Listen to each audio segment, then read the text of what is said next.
Hello friends नमस्कार। आमे इस्कन मंदिर दर्शन कर सारा तापर बाहरिलु राम मंदिर जीवाकू। आमे एबे बाटे राम मंदिर जाऊचु। से दिन पूर्णमी थिला तो भाविलु आउ छुट्टी अछि तापर एते शीघ्र कहीं घर को जीवा बुला बुली करिके जीवा मंदिर दर्शन करिके जीवा लेट हेले भी चलिबो। तापर आमे आसिकी पहुँचला बेलू प्राय 12:30 पर हो जाइथिला। आमे एबे पहुँची गलु राम मंदिर रे पहुँची गलु। ये सब भोग दुकान सब अच्छी साइड रे। तापर सब पूजा सामग्री भी बिक्री होची। बही दुकान भी अच्छी सब एमती अच्छी। मिठा दुकान अच्छी भोग दुकान सब एठी साइड रे अच्छी। तापर एमे भीतर को जाऊचु आमे। तापर समस्त देखिलु लोक भी गहली थिले।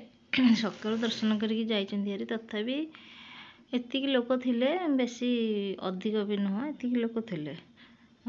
सकाळु टी बेसी हेथिबे देखला बेलକୁ आमे ठाकुरଙ୍କ पहड़ पड़ीची आमे दर्शन करि पाइलुनी। मु भाबुथिली 2टा बेले ठाकुरଙ୍କ पहड़ पड़िबो तांको 2टा पूर्वरु आसिके आमे दर्शन कर जिबु दर्शन करके जिबु बोली भाबिलु।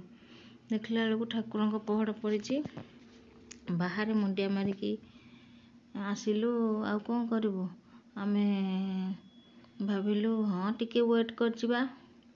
वेट कला परे खोलिबोनी कि 2टा परे खोलिबो कि 3टा परे खोलिबो। देखला बेलକୁ हम कहलु टिके बसी पड़िबा बसिकी वेट करिया केते समय देखिया होची नले कि काकु नले बुझिबा देखिया एमती भाबु भाबु तापर बुझिला बेलକୁ 12:30 रु 4:30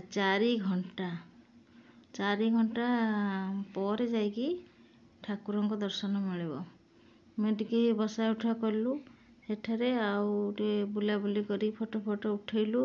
समस्ते भी फोटो उठाउ थांती बुलाबुली बाहर कर थांती। ठाकुरଙ୍କୁ तो दर्शन मिलिबनी आउ कौन करबो एते 4 घंटा पर ठाकुरଙ୍କୁ दर्शन मिलियो बोली आमे केबे भाबी नथिलु। मु कहली 2टा रे पहड़ पइले भी आमे 2टा पूर्व जाई दर्शन कर दउ नहल नै 2टा रे हेले 2 घंटा खंडे ठाकुर बंद रहिबे। तेणु करी एते समय तो वेट करिया संभव नथिला।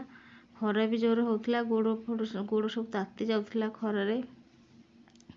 कौन करू बाध्य हेई हेठू पळी आसिलु मुंडिया मारिकी बाहर पळी आसिलु टे बुलाबुली करिकी आसिकी एते जोरे खरा होतला।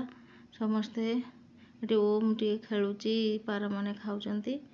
समस्ते आसिकी आइसक्रीम खाइलु। एते जोर गरम होतला जे समस्ते आसिकी आइसक्रीम खाइकी तापरे घर को आसिलु।